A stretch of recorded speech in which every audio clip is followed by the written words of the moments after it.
Hey, what's up everybody, and welcome to another video. Listen, if you're anything like me, the older you get, the more you're going to be thinking about your fitness. And there is no better way to track that than with a smartwatch. That's why today, we're going to talk about the Fitbit Charge 4, and why I think it's the best fitness tracker yet, thanks to its built-in GPS and helpful new health features. Now, this $150 Fitbit Charge 4 is only the company's second device with GPS. Now, Fitbit is behind the game a little bit when it comes to including GPS in their watches, but they're doing a great job.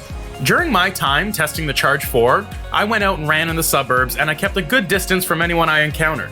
Of course, the Fitbit is great thanks to the GPS and its step tracking, but it's got a ton of other great qualities too, including enhanced sleep tracking and a new fitness metric to let you know if you're getting enough exercise. So before reviewing the features and the functionality of the watch, I want to talk about design a little bit. Now listen, when it comes to smartwatches and fitness trackers, personally, I like bigger devices such as the Samsung Galaxy Gear 3. Although that's the case, I actually really like this thing. For one thing, it's a lot lighter, so if you're going out doing exercise, it's a lot less cumbersome than the giant watch the Galaxy makes. Now, the Charge 4 looks almost identical to its predecessor, the Charge 3. They both have a similar rectangular design, and they both have a grayscale OLED touchscreen.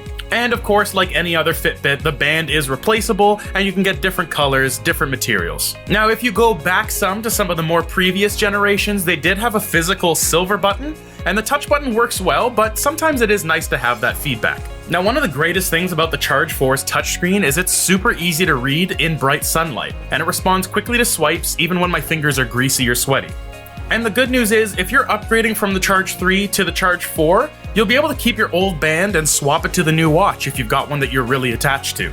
All in all, I like the look of it and I really like the feel of it. This watch works great when it comes to how it fits on my wrist. Now, about the watch's functionality. With the Charge 4, Fitbit is introducing a new fitness metric called Active Zone Minutes. Basically, what it's going to do is it's going to measure the time you spend in a target heart rate zone and track your progress towards the goal of 150 minutes per week. That means that during the course of the week, all of your exercise is tracked and it'll tell you exactly how many minutes you've stayed within the recommended heart rate.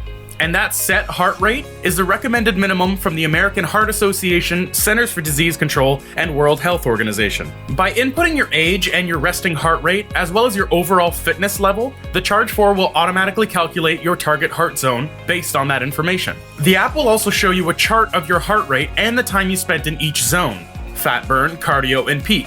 But I only spent about 23 minutes in the cardio and peak zones, and I was awarded 46 minutes of credit. Not bad.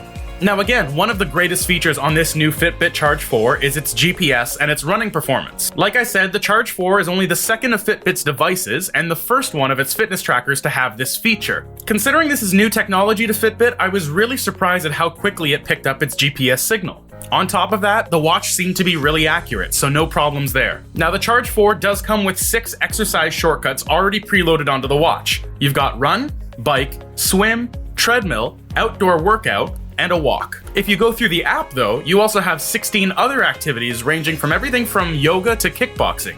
During my run, the Charge 4 would buzz around my wrist when I move from one heart rate zone to the other. That gave me great feedback to figure out if I need to slow down, speed up, or stay how I am. Now, there was a couple instances where the Charge 4's heart rate monitor seemed to be a little bit tardy.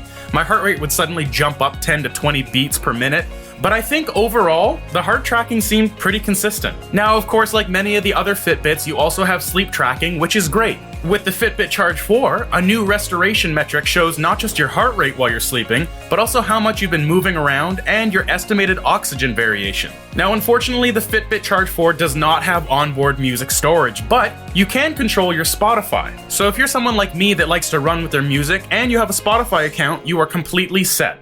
Another nice feature is that it does have Fitbit Pay, which is essentially a contactless payment method on your watch, meaning anywhere that has Apple Pay or Google Pay, Fitbit Pay will work. Now, in terms of the battery life, Fitbit says that the Charge 4 should last up to 7 days in normal fitness tracking, which is the same as Charge 3, and fairly standard for most fitness trackers. So, all in all, with the GPS and the other features that they've been working on, the Fitbit Charge 4 is a big improvement over the Charge 3. You can track your running, biking, swimming as accurately as you can with the bona fide GPS watches. So if you're a big fan of the Charge 3, the Fitbit Charge 4 is a great upgrade, especially with the new GPS functions. Hopefully this review is going to help you out and give you an idea whether the Fitbit Charge 4 is right for you. If it's not, there's a ton of other watches, but in my opinion, this one does it all. So, hopefully you found this video helpful. If so, please feel free to leave a thumbs up because I always appreciate that. And just a reminder, I'll include a link to the watch below so you can check updated pricing and availability for anybody that's interested in it. Also, let me know any comments or questions you have because I always love getting to answer as many of those as I can. But otherwise, thanks so much for watching, guys. Hope you have a great rest of your day. Stay safe out there and I'll see you in the next video.